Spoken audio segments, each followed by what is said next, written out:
आप सभी को जय मसीह की स्वागत है आपका हमारे चैनल पर, जिसका नाम है पवित्र वचन टीचिंग, और जहां पर हम परमेश्वर के वचन को सीखते और समझते हैं। आज हम जिस वचनों को लेने जा रहे हैं, हम जिस वचनों के रेवलेशंस को लेने जा रहे हैं, वो बहुत ही खास वचन है, क्योंकि मुझे लगता है हर एक विश्वासी को जो है इस वचन को नॉलेज होना बहुत ज़रूरी है अपनी आत्मिक जीवन के प्रति, और बहुत ही समझदारी पूर्वक इस वचन को ग्रहण करना बहुत ज़रूरी है। क्योंकि बहुत से लोग हैं जो आज संसारिक ज्ञान को चाह रहे हैं। उनको लगता है सिर्फ संसार का नॉलेज होने से हम बहुत ही ज्ञानी बन जाएंगे, बहुत ही समझदार हो जाएंगे। लेकिन आज जो मैं आपको सिखाने जा रही हूँ वो बहुत ही खास वचन होने जा रहा है। तो मैं चाहती हूँ कि आप इस वीडियो को स्टार्ट टू एंड पूरा देखें और वीडियो को स्किप ना करें, और बड़े ही ध्यान से आपने इस वचन को सुनना है। तो फिर से मैं आपका स्वागत करती हूँ, और आज हम परमेश्वर के वचन को सीखते हैं कि परमेश्वर का वचन हमसे क्या कहना चाहता है। और आज हम जानेंगे कि किस तरह से वचन की अज्ञानता के कारण परमेश्वर के लोग नाश हो रहे हैं, और किस तरह से परमेश्वर के लोग नाश होने से बचे जा सकते हैं। आज हम इस वचन को सीखेंगे और समझेंगे। अज्ञानता मतलब क्या? परमेश्वर के ज्ञान की कमी होना, वचन के ज्ञान की कमी होना मतलब अज्ञानता है। मैं संसार के नॉलेज की बात नहीं कर रही। आज लोग संसारिक नॉलेज लेने में समय गंवा रहे हैं, पर क्या आपको पता है इससे भी ज़्यादा हमें परमेश्वर के नॉलेज में बढ़ना ज़रूरी है। अज्ञानता सिर्फ ये नहीं है कि तुम जीवन में कुछ नहीं कर पा रहे हो, या फिर किसी स्पेसिफिक चीज़ या फिर उस वस्तु की आपको नॉलेज नहीं है। लेकिन अज्ञानता ये है कि आप सच्चे ज्ञान को नहीं रिसीव कर रहे। सच्ची अज्ञानता इसमें है। बहुत से लोग कह रहे होंगे कि ये भी तो अज्ञानता के विषय हो सकते हैं, कि किसी बात का नॉलेज ना होना ये भी तो अज्ञानता के विषय है। पर मैं आपको जो बात बता रही हूँ वो आत्मिक बात है, यह सांसारिक बात नहीं है। क्योंकि परमेश्वर का वचन कहता है कि मेरा ज्ञान न होने से मेरी प्रजा नाश हो रही है। सांसारिक ज्ञान से अधिक आपको परमेश्वर के ज्ञान में बढ़ना है, क्योंकि संसार का ज्ञान आपको स्वर्ग नहीं ले जा सकता। आपको उसके लिए परमेश्वर का ज्ञान में बढ़ने की ज़रूरत है। आपको यहोवा की नॉलेज में, बाइबल के नॉलेज में, वचनों में बढ़ने की ज़रूरत है, प्रेयर में बढ़ने की ज़रूरत है, उसके चरित्र में बढ़ने की ज़रूरत है।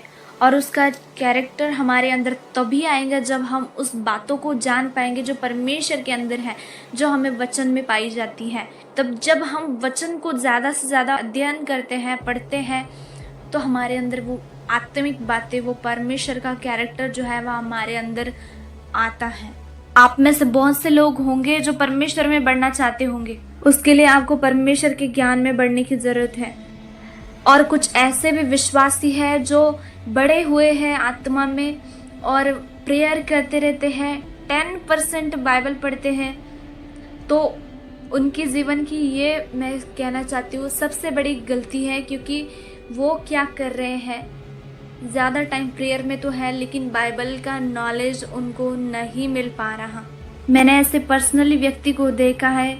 एक समय वो व्यक्ति अच्छा खासा प्रभु में था, प्रार्थना करता था, सबसे अच्छा स्वभाव था। आज वही व्यक्ति शैतान द्वारा गिराया गया। आज वो प्रभु की उपस्थिति से दूर है। और ये क्यों हो रहा है? क्योंकि परमेश्वर के ज्ञान की कमी होने के कारण, परमेश्वर के ज्ञान की कमी और अज्ञानता होने के कारण परमेश्वर के लोग जो है इस तरह से नाश हो रहे हैं। उनके जीवन में कोई परिस्थिति, हालात आ जाते हैं, तब उनके अंदर वचन नहीं पाया जाता और वो शैतान द्वारा गिराए जाते हैं। ऐसे व्यक्ति थे जो प्रार्थना करते थे, विश्वासी थे और अच्छा स्वभाव को कैरी करते थे, एक अच्छा स्वभाव था, लेकिन वचन न होने के कारण वो गिराया गया। परमेश्वर का नॉलेज न होने के कारण वो व्यक्ति शैतान द्वारा गिराया गया, और आज फिर से वो मूर्ति पूजा के पीछे लगा है। तो ये क्यों है? इस तरह से मसीही लोग जो है वो भरमाए जा रहे हैं शैतान द्वारा, क्योंकि उनके अंदर परमेश्वर का नॉलेज नहीं है। आज मसीह लोगों को समझने की ज़रूरत है कि बाइबल पढ़ना हमारे जीवन के लिए कितना महत्वपूर्ण है। सिर्फ कुछ बातें फॉलो करने से नहीं चलेगा, परंतु आपको हर एक चीज़ को फॉलो करना पड़ेगा मसीहत में। आपको अगर परमेश्वर ने कहा है कि परमेश्वर का ज्ञान न होने के कारण परमेश्वर के लोग नाश हो रहे हैं, तो ज़रूरी है कि एक मसीह के अंदर परमेश्वर का ज्ञान होना ही चाहिए। और ज्ञान का मतलब क्या है? उसका वचन होना ज़रूरी है।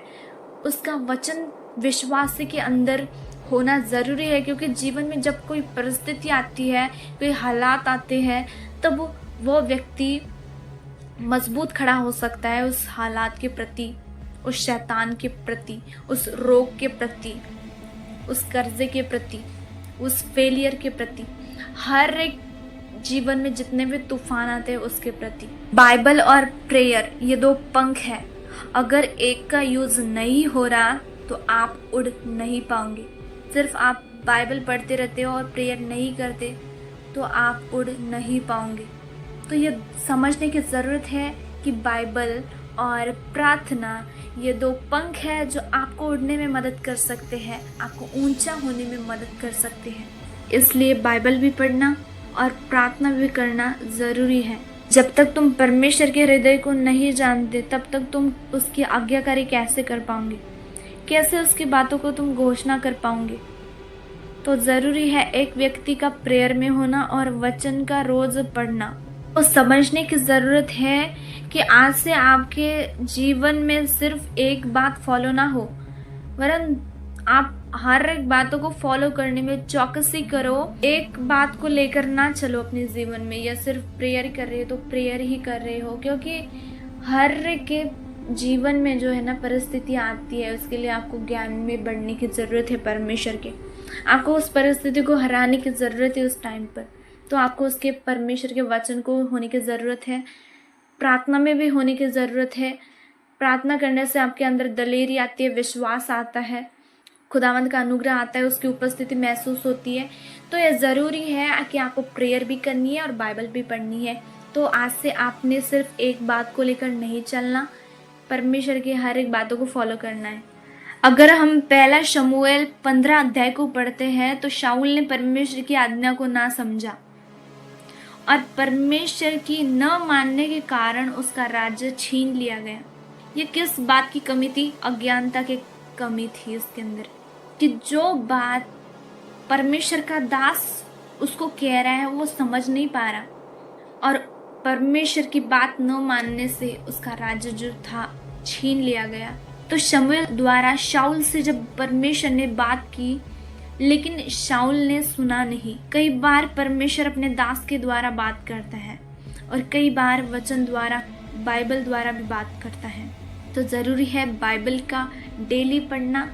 आज लोग ऐसे बन रहे हैं कि वो परमेश्वर के वचन के विरुद्ध होकर काम कर रहे हैं, और ये इसलिए हो रहा है क्योंकि परमेश्वर के राज्य की अज्ञानता के कारण, पाप को नॉर्मल मान लेने के कारण, परमेश्वर से दूरी बनाए रखने के कारण, गलत शिक्षाओं के द्वारा भी ये हो रहा है। तो इसलिए बहुत ज़रूरी है वचन का रोज़ पढ़ना, प्रार्थना करना, आत्मिक चर्च का हिस्सा होना, परमेश्वर के सच्चे दास को और उनकी शिक्षाओं को फॉलो करना।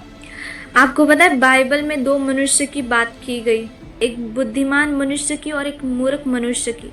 वचन कहता है जो कोई परमेश्वर की बातें सुनकर उन्हें मानता है वो बुद्धिमान मनुष्य है, और परमेश्वर मूर्ख उन व्यक्तियों को कहता है जो वचन के ऊपर नहीं चलते।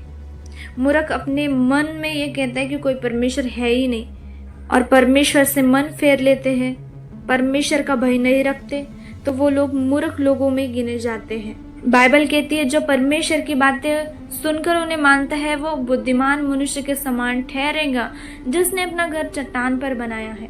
बुद्धिमान हम कैसे बन सकते हैं? बुद्धिमान हम तब बनते हैं जब हम उसकी बातों को मानते हैं और उसका भय रखते हैं। बाइबल कहती है परमेश्वर का भय रखना बुद्धि की शुरुआत है। मत्ती के 7 अध्याय में कहा 24 वचन में, इसलिए जो कोई मेरे बातें सुनकर उन्हें मानता है वो उस बुद्धिमान मनुष्य के समान ठहरेगा जिसने अपना घर चट्टान पर बनाया, और मैं बरसा और बाढ़ें आई और आंधियां चली और उस घर से टकराई, फिर भी वो नहीं गिरा, क्योंकि नींव चट्टान पर डाली गई थी। परमेश्वर यहाँ पर आत्मिक घर की बात कर रहे हैं, ना कि सांसारिक घर की बात कर रहे हैं। जब हम परमेश्वर के वचन से भरे रहते हैं और उसके वचन पर चलते हैं, तब चाहे कोई भी परिस्थिति हमारे जीवन में क्यों ना आ रही हो, तो हम मजबूत बने रहते हैं, एक चट्टान के समान। कौन सा भी काम कठिन क्यों ना लग रहा हो, परमेश्वर के वचन द्वारा वो गिराया जाता है। हर एक परिस्थिति, परेशानियां, हालात बदल जाते हैं जब उसका वचन आपके अंदर रहता है। और मुश्किलें और परेशानियां तब खत्म होती है जब आप आपके अंदर से परमेश्वर के वचन की घोषणा करते हो।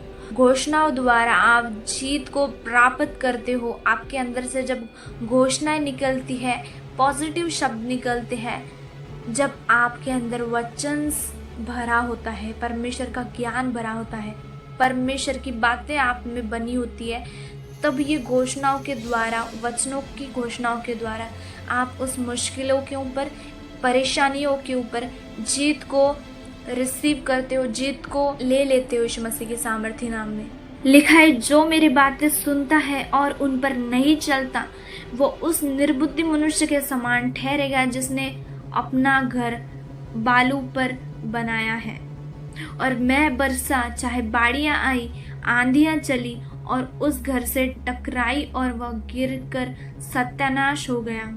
जो परमेश्वर की बातें को सुनता है, उन पर नहीं चलता ना, वो निर्बुद्धि मनुष्य के समान गिना जाता है, जिसने अपना घर जो है वो बालू के ऊपर बनाया है, जिसमें जो आंधियां आती है, तूफान आते हैं, वो घर बना नहीं रहता, वरन गिर जाता है और नाश हो जाता है। इसलिए एक आत्मिक तरह से आपको मजबूत होने की बहुत ज़रूरत है। और मैं आपको कह रही हूँ, जब आप परमेश्वर के वचन को ज़्यादा से ज़्यादा पढ़ोगे, उसके वचन में बलवंत होते जाओगे, आप हर एक मुश्किलों का और परिस्थितियों का जो है वो सामना कर पाओगे, आप जीत को प्राप्त कर पाओगे यीशु मसीह के सामर्थ्य नाम में। मैं आपसे कहना चाहती हूँ, अगर आपको अपनी मूर्खता को ख़त्म करना है, मैं ये बातें इसलिए आपसे कह रही हूँ क्योंकि बहुत से लोग हैं, कलीसिया में है, जो सिर्फ चर्च आते हैं, वचन सुनते हैं, पर उस पर मनन नहीं करते, उस पर चल नहीं पाते। आज हमें उस मूर्खता को ख़त्म करना होगा जो हमारे जीवन में पाई जाती है, क्योंकि परमेश्वर ये नहीं चाहता कि तुम बालू के ऊपर घर बनाओ, पर वो चाहता है तुम एक चट्टान पर अपना घर बनाओ। वो चाहता है तुम आत्मा में मजबूत होकर शैतान के राजों को ढा दो। पर आज उल्टा हो रहा है, शैतान बड़े आसानी से कलीसियाओं के जीवन में काम कर रहा है, विश्वासियों के जीवन में काम कर रहा है, क्योंकि हमारे अंदर जो है वो ज्ञान नहीं है परमेश्वर का, इसलिए ये बातें हो रही हैं। अगर हम आत्मा की तलवार को ले ले, शैतान के गढ़ों को ढा सकते हैं, उखाड़ सकते हैं। इसलिए हमें अज्ञानता नहीं रखनी परमेश्वर के प्रति, वचन के प्रति, क्योंकि इसके न होने से आज मसीह लोग, परमेश्वर के लोग नाश हो रहे हैं। आज हमें बुद्धिमान बनने की ज़रूरत है, आत्मिक बनने की ज़रूरत है, परमेश्वर के वचनों की आज्ञाकारिता करने की ज़रूरत है, क्योंकि इसके होने से हम नाश होने से बच सकते हैं। चाहे हालात, परेशानियाँ, कठिनाइयाँ क्यों ना आई हो जीवन में, तुम उसको हरा सकते हो, जीत को ले सकते हो और शैतान के कामों को भी हरा सकते हो यीशु मसीह के सामर्थ्य नाम में। तो मेरा विश्वास है ये वचन आपके जीवन में ज़रूर फल लेकर आएगा, लेकिन इस पर चलने की चौकसी आपने करनी है। अगर आप इस चैनल पर न्यू हो तो चैनल को सब्सक्राइब करना ना भूलना है, लाइक शेयर करना है। आप सभी को जय मसीह की।